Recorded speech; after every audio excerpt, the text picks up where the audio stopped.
Hey guys, GameBallers06 here, and we're back with another video. In this video, I'll be showing you guys the process of the reference sheet creation of Switia Seika, which is one of the 4LCs that I've recently created that you guys saw in Wednesday's sketching video. In this video, I'll talk about the birth of these 4LZs, my gripe with some people's opinions regarding Takemichi Hanagaki, and Fairy Tail. If you guys saw Wednesday's video, you guys saw that I created sketches for 4 different LCs, Switia Seika, Griff Malik, Shikukan, Chucky, Shaolot, and Pika Moo. Those are the names of the 4, not in that particular order.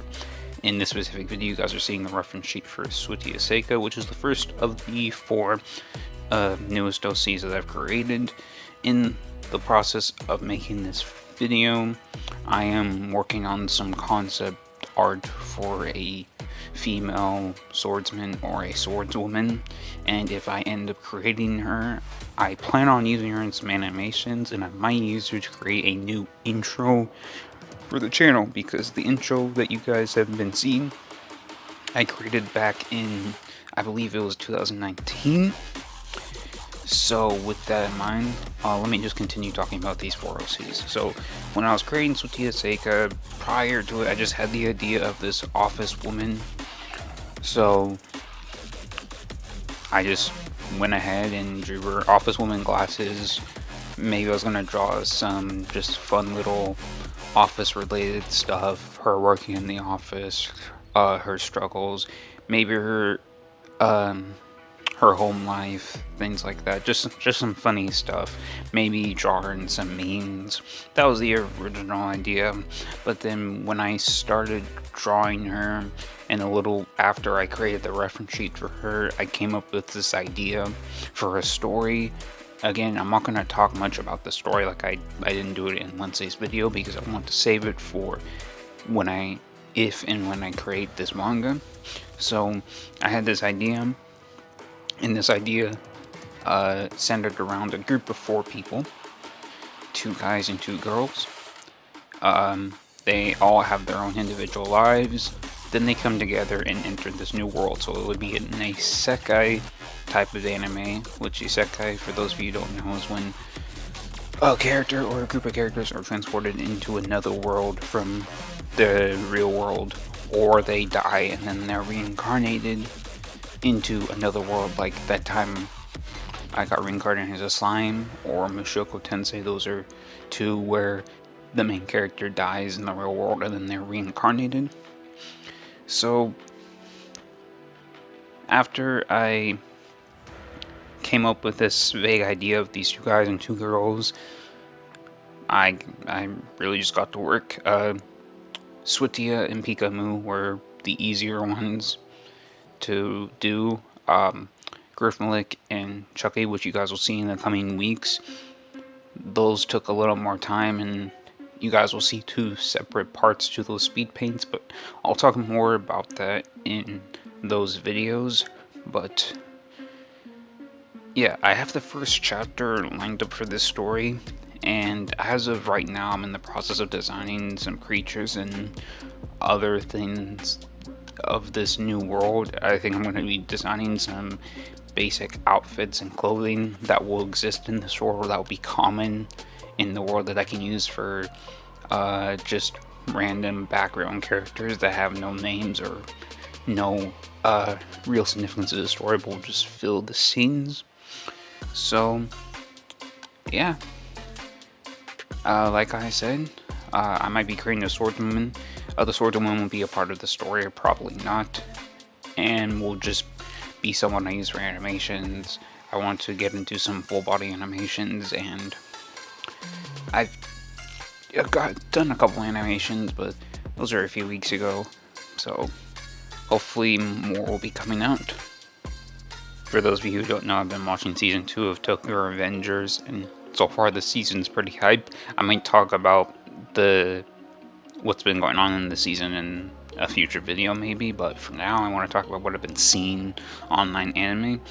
So on sites like 9anime, there's a comment section, so you can comment on every episode, and throughout reading some of the comments, a lot of people just hate on Takemichi. They call him weak, they call him a coward, blah blah blah. They're just overly negative on him, and the main thing that most people mention is the fact that he can't fight. But first of all, later in the series, we learn that there's Mikey's older brother, Shinichiro, also couldn't bite, but he was a leader of a biker gang. And at the end of the day, fighting is more important than physical strength and actually being able to beat down your opponent. It's a battle of wills. Takemichi refuses to give up because he wants to save Hina, he wants to save Alka, he wants to save Chifuyu, and he essentially wants to save all of his Tomon friends.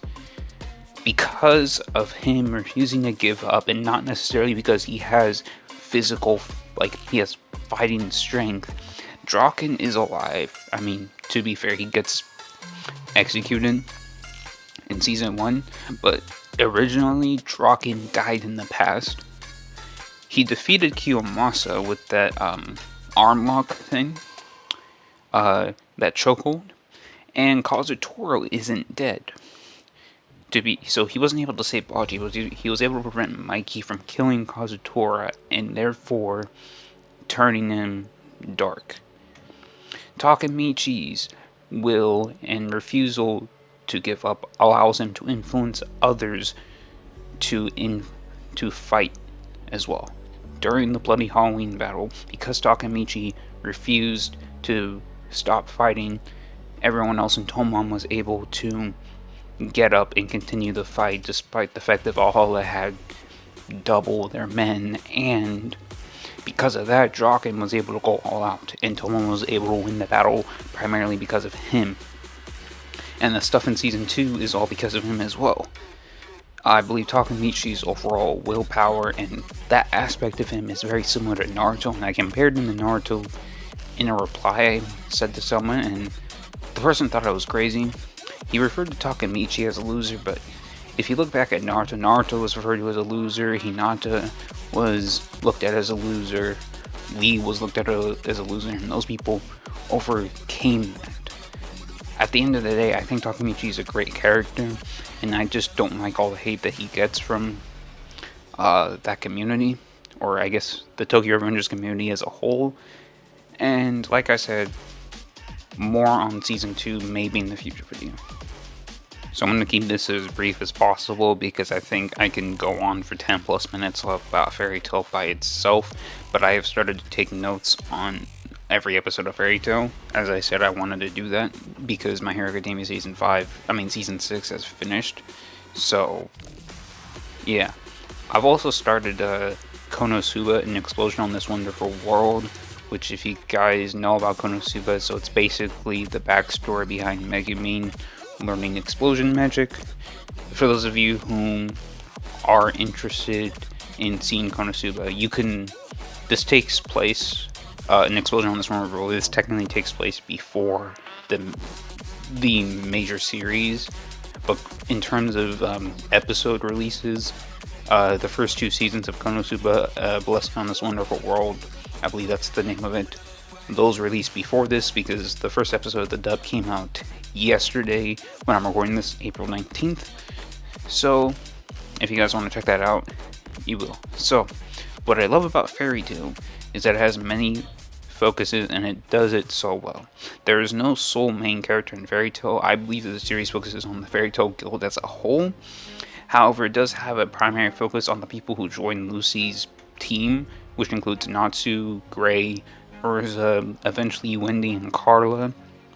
And then Kazuo gets more of a shine even though he never joins the team. He has his own team with Panther Lily, basically. It's very comedic, and out of the series that I've seen that has magic, I think it has one of the best magic systems. I like the idea that Dragon Slayers can eat magic, or eat their attribute and refill their magic and get stronger.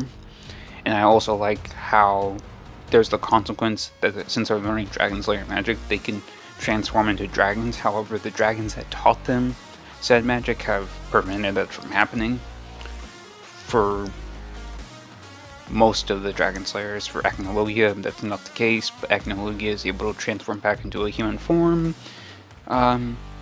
And Irene Belsarion, who's the first ever Dragon Slayer, doesn't get that luxury because since she's invented it, obviously she doesn't even know that that's a risk, nor does she know how to solve it.